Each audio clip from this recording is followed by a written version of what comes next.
Beaucoup de personnes veulent être récompensées des efforts qu'ils auraient menés sans forcément eu à faire le nécessaire. Bonjour à tous et bienvenue dans cette nouvelle vidéo.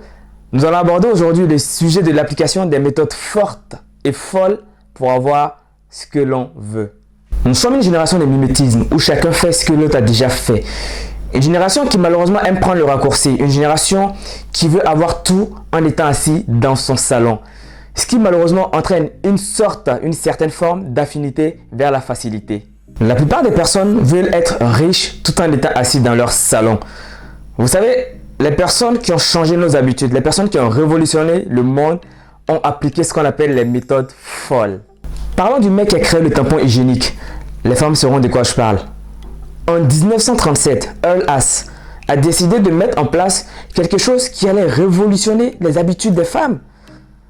Avez-vous imaginé les humiliations, les insultes, la ridiculisation qu'il a eu à subir à l'époque? Eh bien, il croyait en son projet. Il a cru jusqu'au dernier instant en son projet. Ce monsieur a été traité d'idiot, de fou, mais plus encore de pervers, car il s'intéressait à la vie des femmes, à leur intimité d'une façon ou d'une autre. Mais il allait jusqu'au bout. Il a fallu 2 ans plus tard qu'une femme fasse la publicité de son produit. C'était une femme assez réputée, une Allemande, si je ne me trompe pas, qui a fait la publicité de son produit. Et c'est là que les gens ont vu l'impact, l'importance du produit de ce dernier. Alors qu'il avait été traité de fou, malheureusement. La plupart des femmes aujourd'hui utilisent le tampon hygiénique. Il avait malheureusement été traité de fou, de pervers, d'idiot. Vous savez, vous n'aurez jamais ce que vous voulez tant que vous n'appliquez pas les méthodes folles. Et Earl Haas, moi je le respecte pour son invention, pour ce qu'il a fait, pour la ténacité qu'il a eue, pour faire face à tous ses détracteurs. Aujourd'hui, le tampon hygiénique est indispensable aux yeux du monde, aux yeux de toutes les femmes. Mes frères et sœurs qui cherchent aujourd'hui du travail, qui veulent se lancer dans un business, qu'avez-vous fait de si extraordinaire? La question reste posée. Avez-vous envoyé par exemple un CV et attendre qu'on vous réponde en retour? Qu'est-ce qu'il y a de plus extraordinaire dans ce que vous avez fait? La question reste là. Il y a des milliers de personnes qui, lorsqu'ils recherchent du travail, envoient un CV sur les sites internet. Savez-vous combien de mails une entreprise reçoit par jour? Quelles sont vos probabilités de réussite parmi tant de mails? Qu'est-ce qui fera votre différence vis-à-vis d'une autre personne? C'est ce que vous ferez. C'est la méthode folle que vous allez appliquer qui va vous distinguer d'une personne lambda qui va poser le même acte que vous. Voilà une chose folle que vous pouvez faire par exemple. Habillez-vous confortablement avec un beau costume. Prenez un exemplaire de votre CV. Rendez-vous dans une entreprise que vous visez depuis longtemps. Allez vous présenter à l'accueil. Demandez à rencontrer un responsable. S'il n'y a pas de responsable, laissez un CV. Dites bonjour, je suis en recherche du travail et donc je sais que vous ne cherchez pas un salarié en ce moment.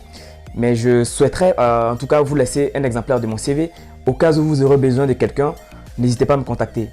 Souriez et repartez tranquillement. Ça, j'appelle ça une méthode folle. Déjà, ces personnes-là auront un petit visuel de vous. Ce n'est pas en envoyant un CV qu'ils pourront se faire une idée de vous. C'est ce que tout le monde fait. Envoyer un CV sur les sites internet et attendre. Mais vous, qu'est-ce qui fera votre plus-value, votre valeur ajoutée à votre dossier? Votre méthode folle que vous allez appliquer. Ça peut être par exemple ça. Une autre catégorie de personnes sont ceux-là qui font des études qu'ils n'aiment pas. Malheureusement, beaucoup d'étudiants se sont lancés dans des filières, dans des spécialisations qu'ils n'aiment pas forcément. Mais ils ont peur de sortir de leur zone de confort. Qu'est-ce que vous attendez? Appliquez les méthodes folles. Sortez, décidez de partir. Oui, vous avez peur. Oui, vous ne savez pas si le changement va vous réussir ou pas. Mais si vous n'essayez pas, vous ne le saurez pas. Appliquez les méthodes folles. Sortez de votre zone de confort. Lancez-vous. La peur nous rend conscients du danger. C'est tout à fait normal. Il faut toujours avoir peur lorsqu'on a envie de prendre une décision dans notre vie. Vous n'aimez pas la spécialisation. Ne subissez pas, mais partez, changez. Ça va vous réussir. Il n'y a pas de raison. C'est bien de prier, c'est bien de demander la grâce de Dieu pour que nos projets puissent réussir. Mais ici, Dieu veut toujours nous aider. Mais qu'est-ce que vous voulez vous-même? La question reste là. Il s'agit de chercher du travail. Tu ne vas pas rester à la maison pour que le travail vienne frapper à ta porte. C'est à toi d'aller frapper à la porte des entreprises. Tu veux te lancer dans un nouveau business. Va chercher un mentor qui va t'accompagner dans les premiers, deuxième, troisième mois de ton projet. Applique les méthodes folles. Tu dois devenir la personne que tu n'as jamais été pour avoir ce que tu n'as jamais eu.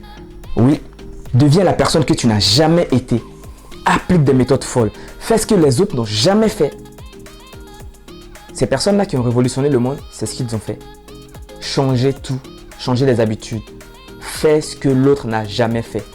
En tout cas, je vous encourage à aller au bout de votre projet, à être tenace, à être courageux, à être ambitieux pour avoir ce que vous voulez.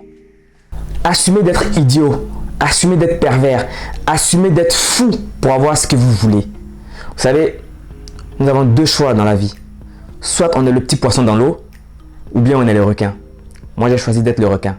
Alors vous, qui êtes-vous? J'espère encore une fois que vous avez apprécié la vidéo. N'hésitez pas à la commenter, à liker et à la partager avec vos proches. Mon nom est Cheikh Traoré, motivateur, votre frère.